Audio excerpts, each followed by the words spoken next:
Welcome in, everybody, to another edition of Early Edge Live. We are going to get you set for Hawks-Bucks Game 4, plus a huge baseball slate, plus the College World Series. Let's not waste any time. Let's get the guys in there. I got an all-star crew with me today, Mikey, Justin, and Allan Bell. Good afternoon, guys. Mikey, I believe we're 1-2 on soccer from our early plays, but one of your tennis plays is going on right now. How's that match going for us? It's going okay. It was going a lot better. Nick just dropped that second set 6-3, so we only got 9 games. We needed 10-ish in that third set, but as long as we get a really competitive fourth set here, or if he happens to win this and even it up, it's going to be interesting to see. If you follow tennis at all, we're approaching curfew. They have a little less than an hour left. So with this next set, if they could tie it up, then they get to start again tomorrow, even playing that third set or that fifth set, that final set. Just a massive mental break. So what I look for now, if you want to potentially play along and live bet, I'm blanking on guy's name here. Humbert, who's the head. Humbert versus Nick Kyrgios. Yeah. Yes. Humbert here. So what you see in situations like this previously in tennis in general, you know that curfew is approaching. You know you're up 2 sets or 3. Yeah, up 2 sets to 1 here. You might try and rush and get this one in, knowing that you're not going to have to come back and finish it tomorrow. You might have some unforced errors, pressing a little harder than normal. And then on the other side, for Nick here, if he can force this into a fifth set, he gets to go recharge, come out fresh, and play again tomorrow. So he's going to drag this one out as long as he can. That's going to frustrate the other player who's going to want to make it as quick as possible. So that's something to watch here as they start this fourth set. All right, cool. Well, let's sweat. Yeah, sorry. We'll sweat that. We'll sweat. We're close on the number. Sorry, we had a little delay here. We're close on the number of games, though. It's going to be a sweat for sure. All right. Well, I hope that goes our way. Guys, give us a like. Leave your Twitter handle. Let's get to 100 likes as fast as possible. That will allow me the authority to give out a 1-year subscription to SportsLine. I'm not allowed until we get to 100. And guys, I've had a kind of a tumultuous day. I don't want to go into it, but I'm so excited to just tune all that out and focus in on this basketball game. I want to get right to it. The number is 6.5. The total is falling. The total is falling fast. I believe it was 221. Now we are looking at 218.5 on William Hill. I agree with the move.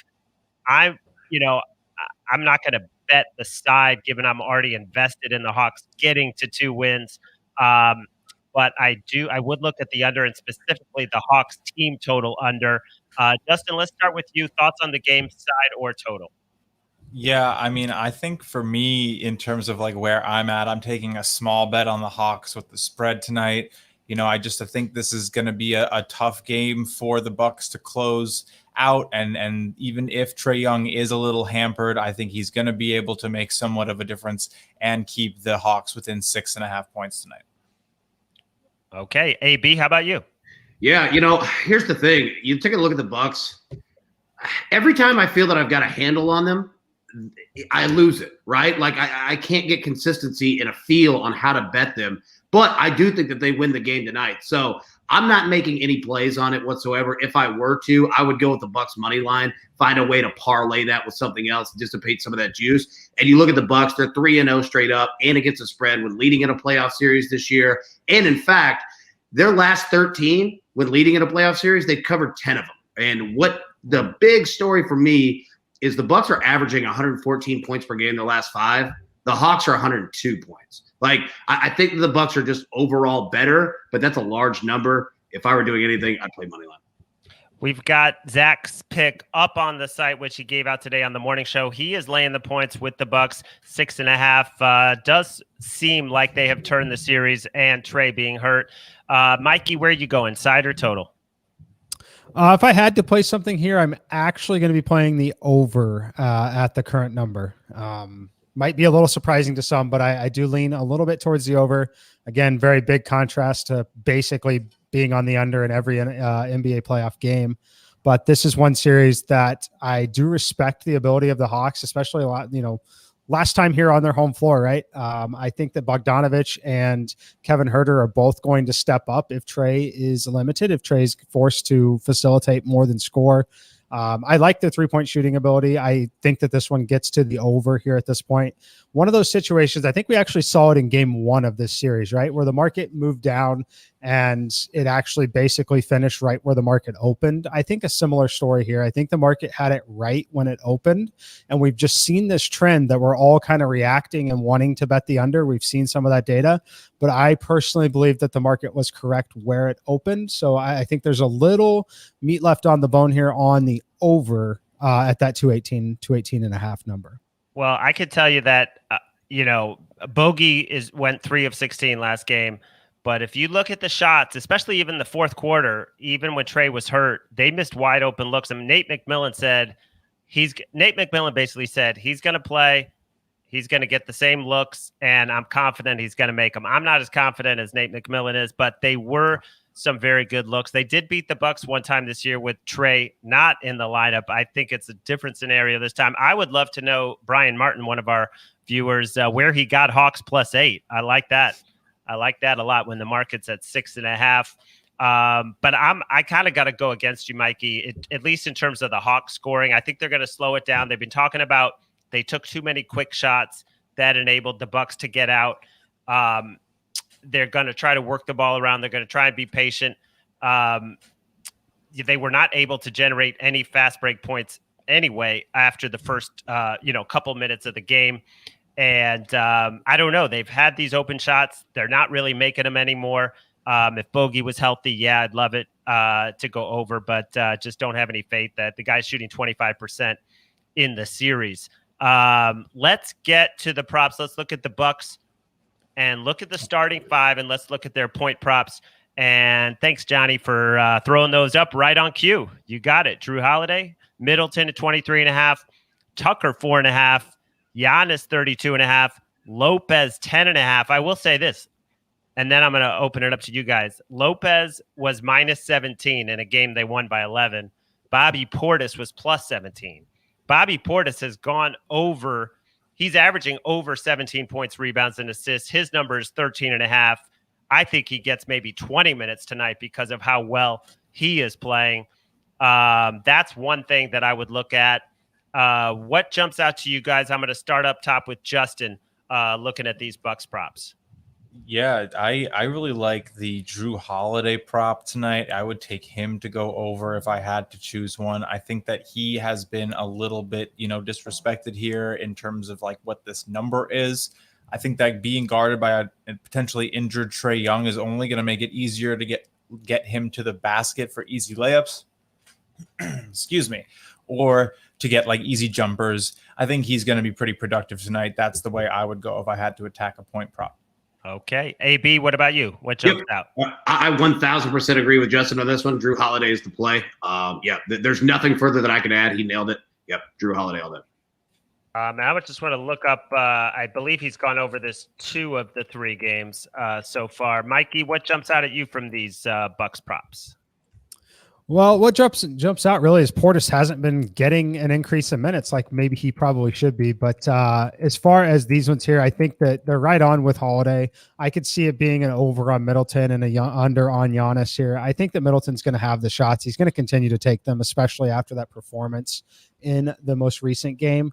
To that point about being able to potentially blow by Trae Young on defense, I think that I'd be actually looking at Holiday's assist prop a little more than the scoring prop. I think that he's probably going to be in positions to kick that ball to either Lopez, Giannis, or his partner here, Chris Middleton. But I think the thinking is right. I think that he could probably crush both the points and the assist prop.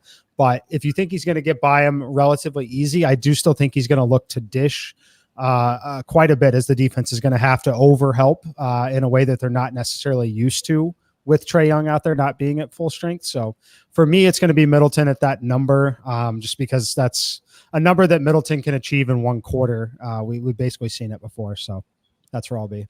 Yeah, and it looked like Middleton was not bothering when he was in that zone. Bogey was up in his face a couple times, didn't bother him at all. He knows he's not getting that shot blocked. He'll have a long leash in terms of his shots, but Holiday coming off 2 of 11, definitely like him to bounce back to. Somebody's asking here. Let's see who that. Oh, Mike, good question. Giannis, 50.5 points, rebounds, and assists. I've seen that at 51.5, so it is coming down. I thought 51.5 was a little high, and I would have leaned under. I'm not sure if I want to play it at 50.5, guys. Any thoughts on that? I mean, he's going to have 30 and 10 to start with, right? I mean, that's a given against the Hawks. So I think that what we see here is I think we see some of the potential blowout risk priced in, right? So you look at Giannis's props and the numbers that he has all series. This number has been 33.5, 33.5, 33.5. It's come down 1 point here. And that is directly correlated with the spread being 6.5 when we just saw it be 4.5, right? So it's shaded 2 points for Trae. It's shaded for the potential blowout risk. It's not going to involve Giannis getting to the rim and needing to get to the rim quite as much in those tight game situations. So that's where I think it is. I think that if anyone was to go under here, I think it's probably Giannis, because I think if they blow him out, it's not going to be because Giannis gets to the rim at will. It's going to be because they can't defend the perimeter, and it's going to be either Drew or Middleton that carries them and pushes them to a blowout situation. So that's how I read it. I like it. And I think the rookie, did as well as anyone possibly could against Giannis. He might get more minutes, but yeah, the blowout risk is definitely written into this game, especially with Trae's injuries. One prop that I want to talk about on Giannis, William Hill put it up again. Giannis over under 1.5 trays. He's 11-3 to the under with this in the playoffs. In this series, he's only taken 7 trays, and he's made one of them, and that was last game. Now it's minus 230. It was minus 200 last game, and I took it. If you saw me on HQ, I'm still going to take it minus 230. I think he's realized that he shouldn't be shooting those shots. He took what did he take? He took 2. One was just, tremendous rhythm, and he hit it. But to make 2, you've got to take 2. And most likely you've got to take 4 or 5 or 6 if you're Giannis. Would you lay 230 like I will lay on this prop? Personally, yeah, I would. I like your reasoning. I think we talk about approaching props, especially with 3-pointers like that, a lot around here. He's just not going to be taking the shots. He's been crucified a little bit by the media, and I think he's learned his lesson a little bit because he does have much more efficient ways to put the ball in the hoop. So why would you, take shots that you're not going to hit when you have this wingspan that allows you to pretend you're going up for a huge slam and then just finger roll it past the defender, without it even looking like you tried. So look, he's a very talented guy, and I think he likes to be competitive and he likes to do what he sees everybody else doing. But when it really boils down to making winning plays in the playoffs, Giannis is going to need to drive the basket every time he gets the ball. I do not think he takes more than 3 3-point attempts tonight. And again, hitting 66% is not really in his wheelhouse. Would you guys lay, Allan or Mike, would you lay 230 on that? I would not. Now, look, I understand your rationale and do not disagree with it whatsoever. But I think that what you guys talked about in terms of the risk, not only for his attempts, but also his minutes, if there is a blowout factor, that's going to play against it. So for me, while I don't disagree with you, it's not something that I would play. I would look more towards someone like Trae Young in terms of if you're looking at say an over-under of 5+, to where he's taken, 35 3-point attempts in 3 games already, right? So, yeah, I don't disagree with your rationale, but not something I'm going to lay on. I don't lay that kind of juice very often, but I do think it's a fine play, honestly, in this spot. I don't picture them needing him to attempt 3-point shots here, and just conservatively, look at the math on it. He's got to shoot 7 threes for this to hit, which is a pretty crazy number. But the dude shoots 26% from 3-point range. It's going to be, he's got to take that many threes for it to hit, right? Which is a painful number. I think I don't know if he's done that yet in the playoffs. I'm trying to look back at the game log. It would have been against Brooklyn in game 3 of the Brooklyn series, he shot 8 threes, was 1 of 8 from 3. Every other game, including a game with 0 3-pointers attempted in that series, hasn't shot more than 3 of them in this series. So, yeah. So there it is. Guys, we got to get to 100 likes. Let's get there fast so I can give away the 1-year subscription, and then we can go for 200. You'll get a chance, even if you put your Twitter handle in the first 100, you will get a chance to win if we get to 200. Let's get to the Hawks props now. Johnny, if you can put those up. I can tell you Trae Young's number has fallen, was 28.5. I am seeing 27.5 now, but I'm going to check that right now. Let's just go around quickly on Trae Young. I think you got to go under, given his ankle, given his game could end at any moment tonight. Justin, how about you? Yeah, I'm seeing the same thing you are. I think that, the line has been falling all day. It was like 29.5 early this morning. It was 28.5 like 4 hours ago, and it is going to get to 27.5. Might even close at 26 with. I just checked. Sorry, 27.5 minus 130. It's fallen fast. It'll probably be 26.5 while we're on the air. Yes. Yeah, it most likely will be. And, if you want to try to grab it, it's okay. But I don't really love trying to grab the falling knife. He could come out and will his way to points. He knows how to get to the line. I mean, that's 15 trips to the line. So every time it's only 15 scores for him, or even now it's 14 scores, right? So it's not that crazy for him to get there. He knows how to score points. He knows how to get to the line. He knows how to make buckets. I'm probably staying away from it, even though it does have that little bit of extra value for his injury, potentially getting him out of the game. But I'd probably look to go with, Bogdanovic if it looks like he's going to be healthy. He should be someone who benefits from that injury, whether or not it's a full or partial, injury for Trae tonight. Allan? Yep, I agree. Like it's so much risk with it right now. With Trae Young, he'll drive himself into the ground for you. Like the guy does not want to come out of the game. And none of us are saying that whatsoever. So I think that you're literally going to get every single ounce that he has.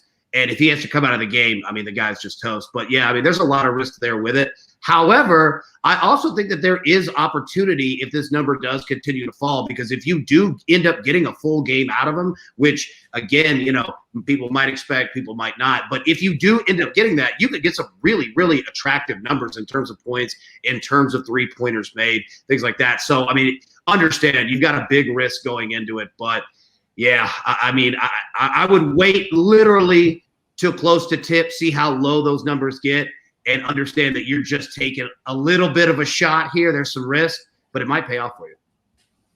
Mikey? Yeah, I'm not touching the Trae one. I will potentially play both Kevin and Bogdanovic. I'll play both of those two on the over. I think that both of those are highly correlated with Trae Young's status.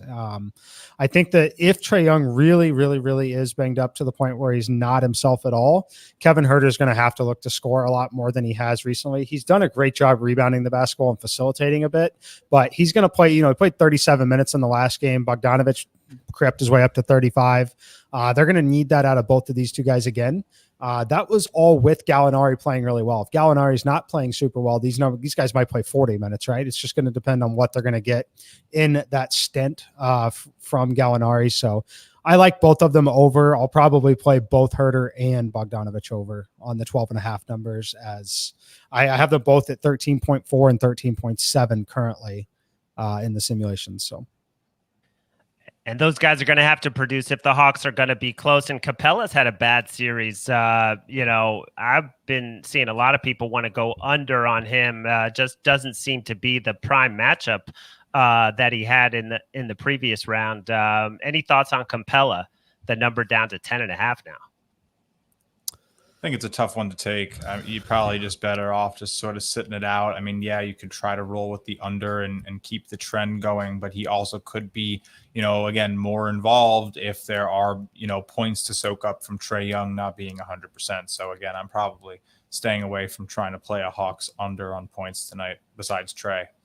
Yeah, I agree with Justin. To Mike's point of what he talks about, with correlation, there are going to be a lot of correlation opportunities. You're just going to have to find the right ones. And I just don't know if I'm smart enough in terms of doing it with this one. So, yeah, I'm with you. I'm going to stay away from it. Alan Detloff in our comments said he's staying away from bogey. I don't blame you at all. I mean, 3 out of 16, 25% in the series. It's been a while since he looked like his usual self. He was basically the Hawks' best player in the last month of the season. Right up there with Trey. So can I say one thing real quick? Yeah. Like, we keep talking about these, these props, for the Hawks, and we hear, just under, not playing it.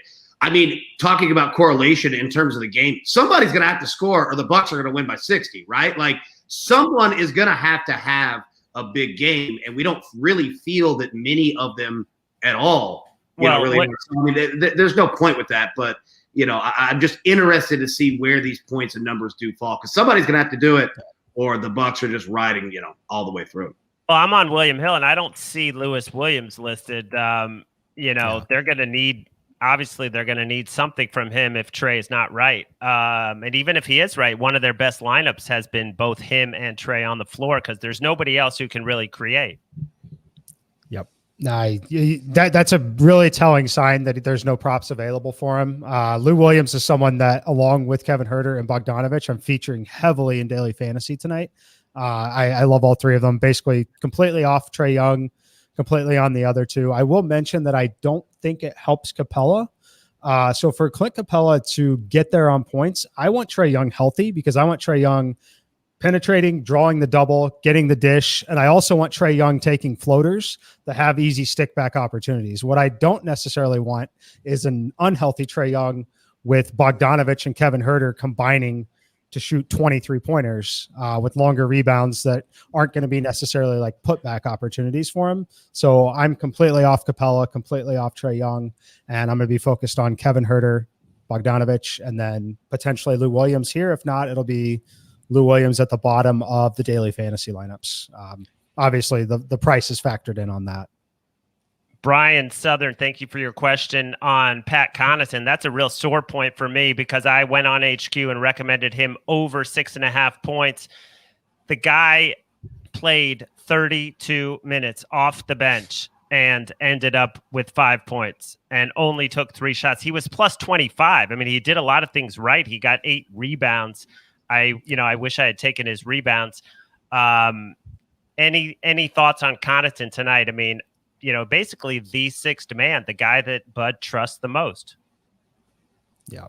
Any thoughts on Connaughton over or under? I mean, after getting burned like that, when he gets 30 plus minutes and gets 5 points, I cannot touch him. So I'm okay touching him, right? I'm okay going back to it. The reason why is he very clearly earned all 32 of those minutes. He's very clearly going to be out there again for that. A lot of key rebounds, one key blocked shot in that game for him, didn't get into foul trouble. Only thing I can say about this here, usage rate in that game fell to 5.5%, which was the point prop. He's never had a game that low. Every other game in the series and every other game in the series before is 10%. Even at 10% at 32 minutes, it's a lot harder to miss that prop. He nearly got there at 5% usage rate. Like I said, I think that he's going to be on the floor again.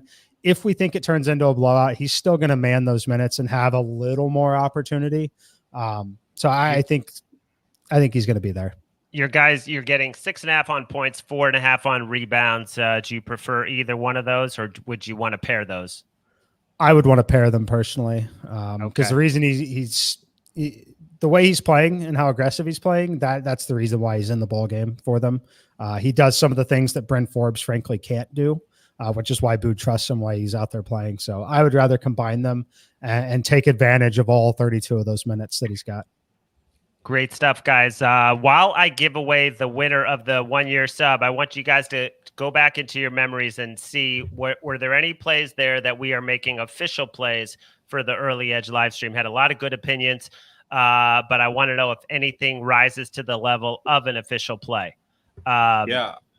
Definitely for me, I think I'm going to... Give me one sec, because I just want to announce our winner. It's at Neil Cool Pants. Neil Cool Pants. I love that Twitter handle. You have won a 1-year subscription. Congratulations. Our producers will get in touch with you. Now, let's get into the chat comment.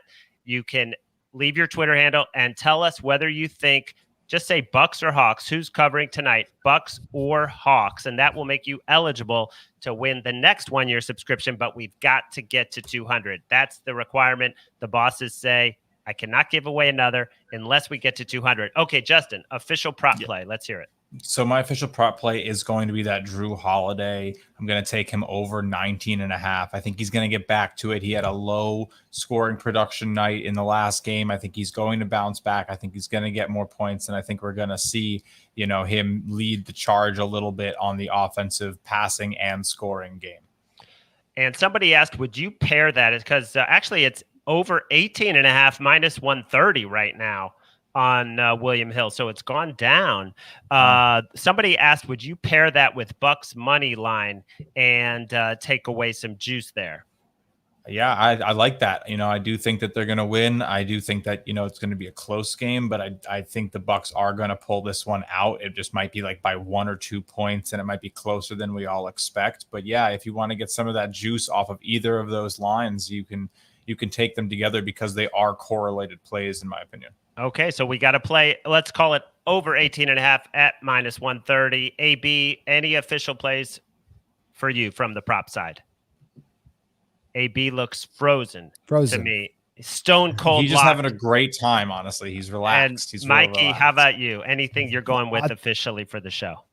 I like what you said there. That might be the new stone cold lock face. You just don't move for 30 seconds and then announce the play. That's the stone. But no, for me, I'm going to actually play both of them. You guys may not like that play, but I'm going to play both Kevin Huerter and Bogey Bogdanovic over 12.5 points. I like that way and that method of fading Trey just a little bit better than actually fading Trey's numbers at this point. So just because if Trey's in there and playing well, frankly, it's going to create opportunity for these two. Additionally, so I'm going to play them both officially on the over. Okay, and I'm going to make a small play, but it's not an official play for the show because it's minus 230, and it's not going to be a full play for me, but it keeps hitting. So I'm just going to keep playing Giannis not to make 2 trays. Guys, let's get into baseball. We've got a lot of baseball tonight. And Justin, I want to start with you because you sent in some interesting picks in our pregame chat. At AB, welcome back. It's good to be back, boys. Yeah, it's good to be back. We thought you were giving us like a death stare or something.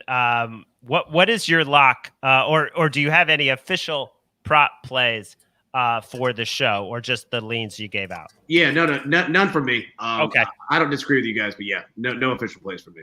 Okay, you know what, Justin? I'm going to call an audible because the College World Series is going to start literally in an hour and a half. Game 2, correct? Tonight? Yep. Yep, Vandy takes the first one 8-2. I believe they're favored. And Allan, I think you have a play on that. Let's hear it. I do. So if you take a look at game 2 tonight, 6 p.m. Central. Look, the story of this game is going to be the bullpen. All right, so we saw what happened to NC State in terms of Vanderbilt advancing because they were bounced out. Yeah, it helped Vanderbilt advance, but you know where it really helped? Think about this. Since Friday, Vanderbilt has made 4 relief appearances. Mississippi State has 12. Huge difference. So the story of the game tonight is going to be, can Vanderbilt attack their Mississippi State starting pitcher, get him out of the game, get to the bullpen? If they do, look out. It's going to be crazy. Now, I love playing college baseball totals, but with that potential craziness that could happen, I'm not going to touch the totals whatsoever, but I'm all over Vanderbilt money line tonight. And I saw someone in the chat, said, would Bucks money line, Vanderbilt money line be a good play? I'm absolutely playing that parlay. I like that. And let me give you one more quick note about Vanderbilt. So Omaha, Nebraska, College World Series is played at TD Ameritrade Park. Vanderbilt, in the history of the College World Series, has the most wins there with 20. They know what they're doing. Tim Corbin and their staff know how to win. They're the defending national champions. They've got Kumar Rocker and a potential kill shot that they could use tonight. It's just a chess game, and Vanderbilt has 3 times the amount of pawns out there. Roll with Vanderbilt. Great info. We're on the Commodores. All right, Justin, let's get to the MLB slate. You were not on the show this morning, so let's hear what you're playing tonight. Yeah, so I just actually posted a couple plays to SportsLine, but we take the time to maybe get a couple of these team totals in for you guys on the show. So I'll start with a couple of the team totals that I'm going with today. I'm going to take the Washington Nationals. So the Nationals have hit over five or more in 4 of their last 6 games. They're playing the Tampa Bay Rays tonight. The Rays have allowed 5 or more runs in all 5 of their last road games. So I know, we're pulling up a little graphics here, shout out to our great producer, John, running things behind the scene. Just look at how the Rays have been giving up runs on the road to the Seattle Mariners. This is not the type of team that you would think is going to be scoring a lot against a staff like the Rays, but they're struggling on the road. They're going to Washington tonight, and I think the Nats are going to continue their hot hitting. Kyle Schwarber is a monster. He is raking it in, quite literally playing stupid, as he was quoted just yesterday. Again, I think the Nationals go over 4.5 runs today. So then I'm going to take another one. Yeah, I'll take my one other team total play here. I'm going to go with the Diamondbacks. This one is going to be a little bit more about fading the St. Louis Cardinals pitcher, Carlos Martinez. I'm going over 3.5 for the Diamondbacks because Carlos Martinez is 1-6 with an 8.59 ERA in night games this season. He cannot pitch late in the day. I expect that the Diamondbacks capitalize better than they did last night when they let a pitcher hit with the bases loaded. And, they could have maybe gotten some runs for us to cash our over last night that we got left hanging at 8 with 17 hits in the game. I think tonight we're going to see more runs. We're going to see the Diamondbacks score a little bit. And those are the 2 team totals I have today. Well, you said like at 8.59, he's also got a 13.73 ERA in June. And here's this quote from the manager, the Cards manager. When you look at internal options, the options are somewhat limited. Carlos will get a start on Tuesday, and we'll evaluate from there. There's no secret that he's got to pitch better to keep his spot. Basically, we don't have anyone else. The one caution I would say is it's the number 8 pitchers umpire tonight behind the plate for that game, Ortiz. So I think Martinez might do a little better than expected. I hope it bodes well for Caleb Smith. I'm on the Diamondbacks first 5 innings plus a half a run from the early show. Mikey, let's hear what you got on the MLB slate tonight, if anything has popped up. A lot of overs. I haven't made an official play yet, but I do like the over in the Angels and the New York Yankees game. Just elite hitting conditions at Yankee Stadium today. Somewhat unusual, really. Like I said, it's going to play like a late summer game. I know we're just getting into some of the earlier parts of summer, but going to play like a late summer game. Super low air density index there. 2 pitchers that I kind of talked about this earlier today with Justin, actually. The pitching numbers, you look at the expected weighted on base averages and some of that stuff, and they're really kind of league average pitchers. But when they are getting hit, those expected slugging numbers, they're definitely creeping up to the point where they're well above league average. So when they get hit, they're getting hit pretty hard. And then for Andrew Heaney on the road here against this Yankee lineup, let's see if the official lineup is out. But in my projected lineup, he was going to be facing all 9 right-handed hitters. I'm guessing that we got 8. Brett Gardner snuck his way into the lineup at the bottom today, but 8 of 9 hitters are going to be right-handed. I don't know why Gardner's playing, but he is. I like the over here at 10. Have it at 11.3 in the simulations, which would normally qualify as a full play, but I wanted to get the full complete lineups in from both of them first. I know why Gardner's playing. It's because without him, we do not have a competent outfield, and the Yankees have literally trying to play Andujar as a left fielder, and it's awful, and playing Judge in center is not okay. So they're going to force Gardy in there to get some defensive coverage. It's just an awful situation in New York, man. Hey, Justin, one stat about the Yankees I heard from Matt Humans on VSiN today, which just blew my mind. The Yankees are last in baseball with 16 steals. They're also first in baseball in the number of runners thrown out on the bases. Yeah, it's awful. It's been so bad. That seems impossible. AB, how about you? Anything on the baseball slate tonight that's caught your eye? No, the only one. It was exactly what Mike just talked about. I think it's a great opportunity for an over between the Angels and the Yankees. Other than that, the Angels, take a look at where you can get them priced at. But yeah, I think the over is the play on that one for sure. But nothing else from me. There wasn't anything that stood out, MLB wise at least. And my 2 pitching props, which I gave out on Twitter, it's Keller under 4.5 against the Red Sox and Flexen under 4.5 against the Jays. He actually he does worse against the same side hitters should face 6 of those tonight. The Jays offense is just loaded. Also, his home road splits are huge. And so those are the 2 plays. I'm just really high on both of those offenses tonight. And I think they get it done. Hopefully both of them get it done because both are juiced. So I've got to win both to be profitable on those Ks tonight. Mikey or Justin, it looks like you have something else to add. MLB. Yeah, I'll go quickly. I mean, I do have another 2 plays. I just didn't want to, go on for all 4 in a row. I wanted to let everyone get a little bit in there. So I'm also going to be targeting the team that has the worst weighted on base average over the last 2 weeks. And, I don't know if you maybe know who it is, but it's the Chicago Cubs. The Cubs are one of the worst offenses in baseball right now. They have not been scoring. I'm going to take the Brewers to stay hot. They've covered 8 of their last 10 games. I think they're going to cover again tonight behind Brandon Woodruff. He has just been electric out of pitchers that have faced at least 200 plate appearances. He has the 4th best expected weighted on base average and the 6th best expected slugging. So he's really limiting batters. And with how bad the Cubs have been recently, I don't see that there's much of a way for them to keep this within 1 run tonight. I like the even money run line for the Brewers. And then my final play tonight, I'm going to go. Can I stop you on there? Oh, please. I want to stop you on that because I was looking at going over on Woodruff strikeouts. It's 8.5. You can get plus money to go over. There's a very big pitcher's ump in that game, which helps. But here's something from V Money on NBC Sports Edge. He says the top 3 hitters in the Cubs lineup against Woodruff, a 113 batting average, 45 Ks, and 8 walks. So a pretty good matchup for Woodruff. Yeah. I don't hate hearing that. I'm curious on the stat with that when it was out there because 2 of their top 3 hitters are not in the lineup tonight. Also, Chris Bryant, Anthony Rizzo, both out of the Cubs lineup tonight. Whoa! Well, this was posted a while ago. It was posted early.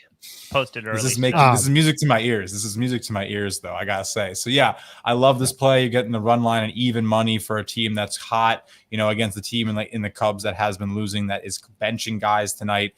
So yeah, I'm on that run line. My final play, I'm going to go over to Truist Park. I'm going to take one of the best hitting environments in baseball, and I am going to go over on this one. It's at 9. The over is 24-14 at the park, and it's one of the lowest air densities in the nation tonight. If you have been outside in most of the country, it is gross. It is muggy. It is a great baseball weather. The ball is going to fly, and even the Mets have a better over record on the road. So I do think that there's going to be a little bit more scoring than expected tonight, and I like the Mets and Braves to get to 9 or more.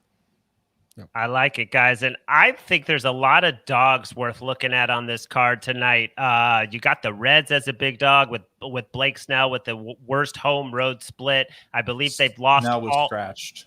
Oh, no Snell. Oh, well, that changes that. He had lost all 8 of his road starts. Who's starting now for the Padres? Craig Stammen. Oh, okay. Well, scratch that play.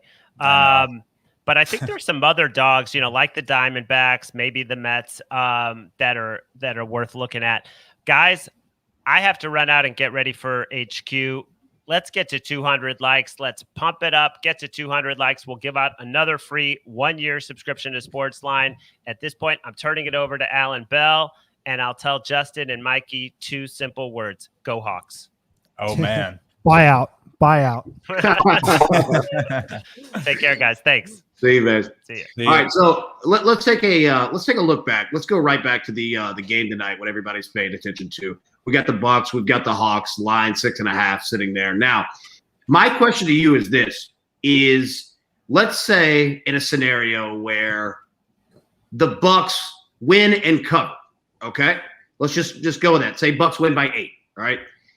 If you see a spread come out, and again, it's tough to play this game because we don't know what that is. But if the Bucks get up 3-1, are they pretty much an immediate bet? Like, how quick would you jump on that line, knowing that it's probably going to go up even more? Does that question kind of make sense? Like, do you look ahead if the Bucks win the night to just go ahead and close it out in Game 5? I mean, I think the initial thing that you'd be doing if you want to get involved in that scenario is just to simply bet the exact series score and do it now instead of betting tonight's game. That's going to be where you're going to get the best value and the best price on doing something like that. Yeah. Right, because like you could technically like go take the series now before they get this third win if you think that they're going to win tonight, and try to play it that way. But you have a better shot, and that gives you more leeway, right? Like that lets you win in 6 or 7, like whatever you need to have happen, you'll still win your bet. And the odds will be a lot worse. But if you're trying to get like some plus money, then trying to call it at 5 games is probably a good way to get, some good value. I like it. Now, as we look across the board of all sports that we have going on tonight, and nothing that you're going to put like as an official play, you might want to if you do, but are there any kind of sneaky good opportunities? You guys, Larry was just talking about liking some dogs. Is there anything that you looked at that maybe you got close to playing, but you decided not to? There might have been just a little bit of risk, but it's something to where it was close. Like there could be an opportunity for a nice payout. Mike, I'll throw it to you. Anything that you see? Yeah, there was one in Major League Baseball. That was the Toronto Blue Jays game. Briefly touched 10.5 in the market. At that point, I was looking to play the contrarian under on that one with Robbie Ray on the mound against Seattle. We've seen this team get no hit twice so far this season. Robbie Ray, as much as I want to pick on him when he puts the ball in play, the strikeout rate is still pretty damn good when it comes to a matchup like this. So it's one of those situations where I think that once we got to 10.5, I like the contrarian under. It could easily be one of those 7-1, 8-1 Blue Jays wins that stays under, where they still crush in daily fantasy. They crush their team total. They cover on the run line, and the game still goes under. I didn't play it, but it was very, very, very close to being a contrarian under play for me. I like it. Justin, throw it to you. Oh man, I mean, it's a really juicy day, like not in like a bad way. It's a really nice day on the diamond. There are going to be a lot of runs scored. Again, there's a lot of really nice hitting environments. One that I was looking at that I almost sort of took a swing on tonight was even like the Orioles. I mean, we talk about it sometimes. They won last night. The Astros have been losing more than you'd expect. And the fact of the matter is that you can get a really, really healthy line, and you don't have to risk all that much to really come home as a winner. I'm just sort of pulling up where it is right now. Yeah, plus 275 on some books, and they won last night. They won last night. So there's momentum on their side. They know they can beat this Houston Astros team. And, I'm not going to sit around and tell you that Jose Urquidy, I can't even really pronounce his name, is going to be like the type of guy who's going to lock down a win against an Orioles team that has some really nice hitters. Mancini, Mullins, like these are not just like any old schlubs. They get a little bit of a hard time because they're the Orioles. I'm not going to say that they're going to win, but if you're looking for like a fun underdog bet, they're very interesting. The Texas Rangers are very interesting. They won behind Fulton-Newitz last time. They've been hitting very well the last week. Those are probably the two big underdogs in baseball that I'm keeping my eye on tonight. I like it. Everybody tuning in the chat, make sure, let's get these likes. Let's get to 200. Let's give out another sub. I know that we all want to give one out. You guys want to take one. Let's get those likes. Let's get there. So we got a question that came up, and I've seen it pop up a couple times here. And let's just kind of revisit prop opportunities. And let's just focus on the 2 stars.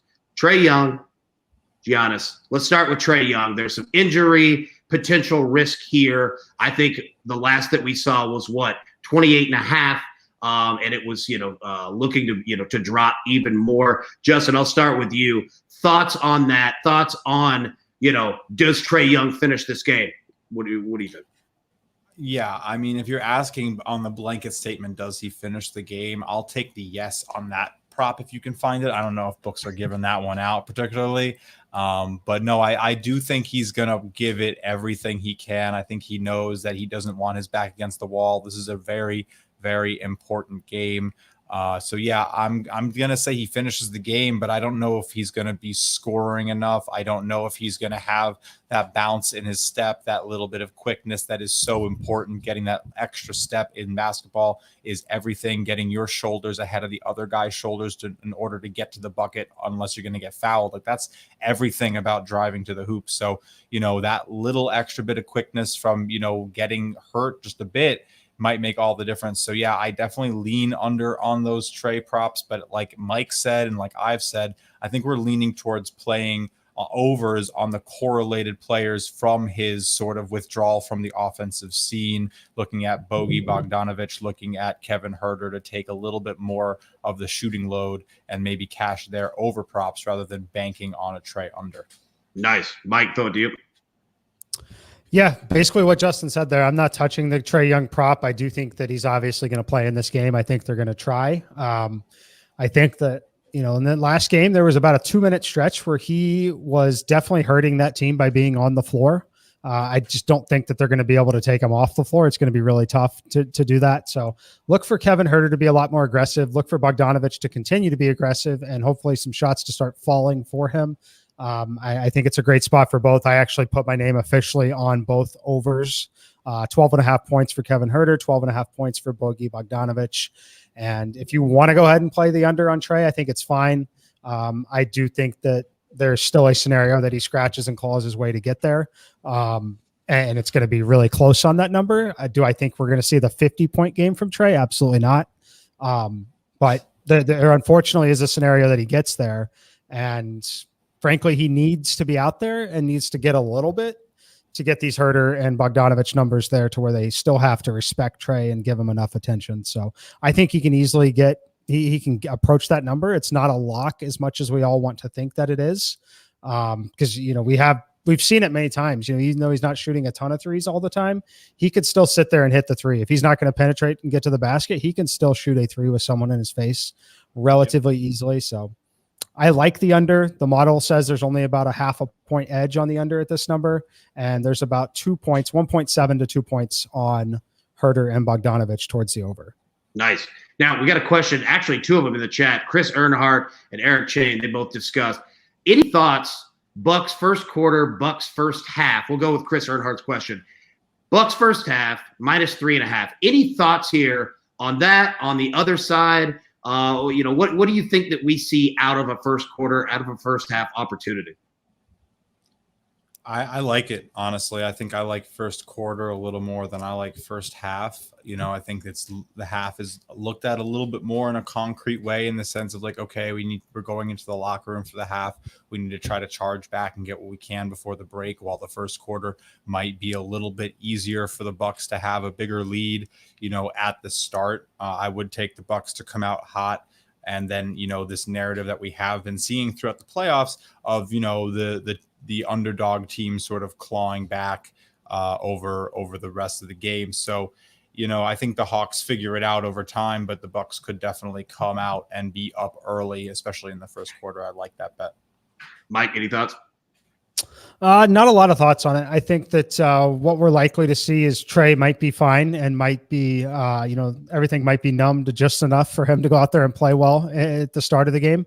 So it's not one that I will be taking personally. It's based on where everything is. We would expect this number under normal conditions to be 2.5, not 3.5, based on where the full game line is, based on all these numbers. It's most definitely shaded.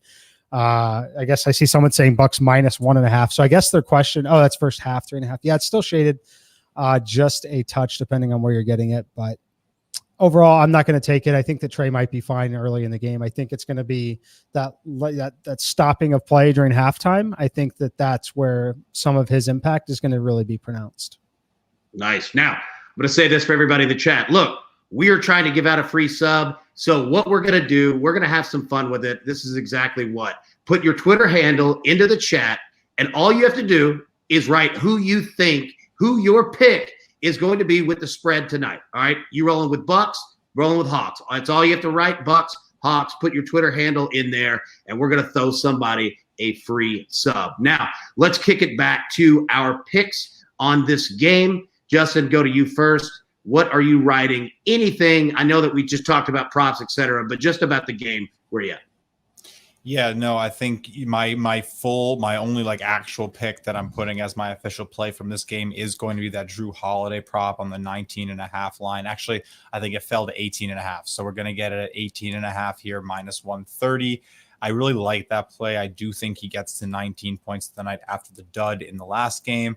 And then if I had to take a lean on a side, I would definitely take full game for the Hawks to cover the 6.5. This is a really important game. The Hawks are going to fight tooth and nail however they can. It's going to be a lot closer. I think the books are giving the Bucks a little bit too much love here. I love taking the points in the NBA playoffs. It's just if it's a defensive battle, they become all that more valuable. Mike, where you at? Yeah, for me, it's just Kevin Huerter, Bogey Bogdanovic, both over 12.5 points. I like those a lot. Again, it's correlated to the Trae Young under, correlated to Trae just simply not having, his best stuff, definitely not having a career night like he did in game one. That's the only thing official I've got on it. I think the Bucks win. I do see the scenario that Justin's talking about. Could even be a backdoor cover here. They could be up 10 and get a little sloppy in the final 2 to 3 possessions of the game. But I think that all of those events are correlated with my plays being these two guys scoring over 12.5 points. But I will say, out of everything we've seen, like, this is a very volatile situation. I think that we talked about early in the show, there is meaningful blowout risk priced into this one for sure.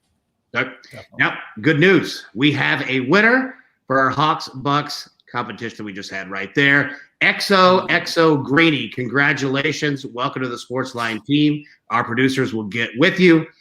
So we've had some great names. We got Greeny here. We got, what was our name? John's Nice Pants. I think our boy with the pants from earlier. So yeah, we've had some two nice ones. Welcome to the team. We really do enjoy it. So before we wrap the show up, Neil Cool Pants. That's what it was. Sorry, Neil Cool Pants. I didn't mean to slander your name there.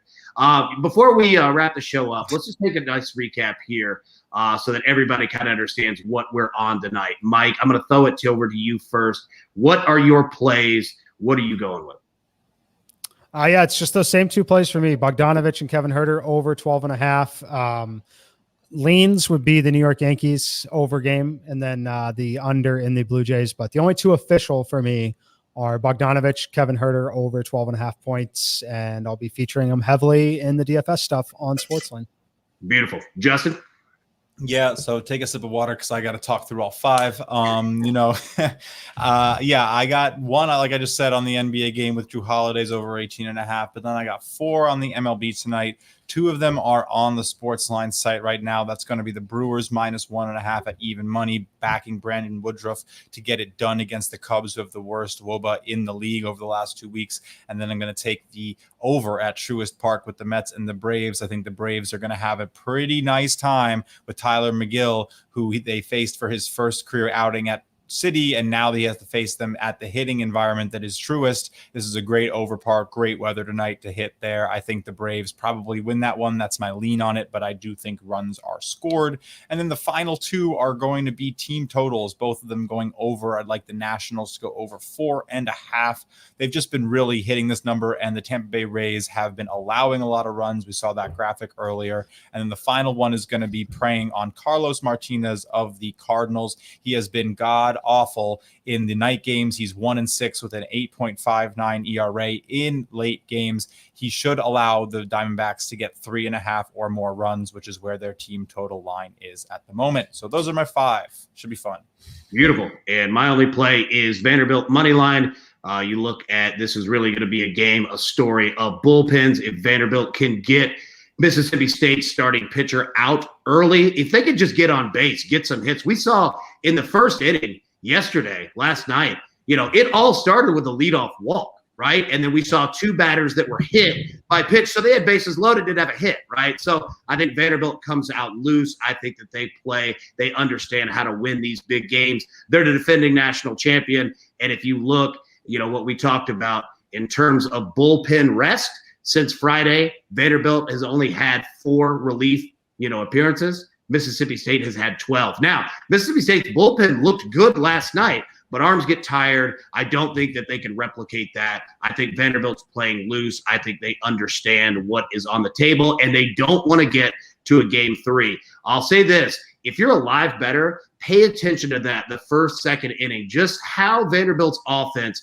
gets to and get the pitch count up on Mississippi State's starting pitcher, because if they get to the bullpen, look out, it could go. Yeah, yep. I love that way to attack baseball games. Do that in MLB too. Look at weak bullpens and pitch counts. It's just smart. Yep. Not even just traditional pitch count. Look for like high stress, high leverage pitches. So you talk about someone being on base. You have to realize that it's that way in Major League Baseball a little bit, but these kids are just a little bit younger. It's a little bit different stage. It's a lot more important of a stage than just a traditional, normal, everyday Major League Baseball game. So in this spot, knowing that the bullpen has been used a little bit, look for those high stress, high leverage pitches too, as those are significantly more taxing on the body than just simply throwing 120 pitches. You know, if you have 25 pitches of the first 2 innings come with a runner on base, just a massive difference mentally for a kid in college pitching at this level. I love that. I mean, that's great education. Like, I literally want to sit here and take notes on that. Like, it's fantastic. That's good information to know. So as we wrap the show up, let's get our graphic up. Let's take a look at what we have of everybody's plays. Like I said, I'm on Vanderbilt tonight. Our man Jay Smooth, Nationals team total over 4.5. Diamondbacks 3.5. Mets Braves over 9. Brewers run line -1.5 plus 100. Drew Holiday over 18.5 points. Larry, our man, the maestro, Brad Keller, KC, under 4.5 strikeouts. Chris Flexen, the Mariners, under 4.5 strikeouts as well. And our man, M Squared, Herder, over 12.5 points. Bogey, over 12.5 points as well. So we wrap it up. Everybody, thank you so much for tuning in. Seriously, we really do appreciate it. We got some great action tonight. And, you know, you guys are awesome on Twitter with, you know, interacting with everyone. Like, seriously, guys, let's talk through these. Like, as these games are going, let us know who you're playing. Let's talk through them. And hopefully, let's all make some money tonight. So thank you so much for tuning in. We'll see you guys in the morning. Do you want best bets in your feed every single day? All you have to do is hit that subscribe button to stay up to date with all things Early Edge.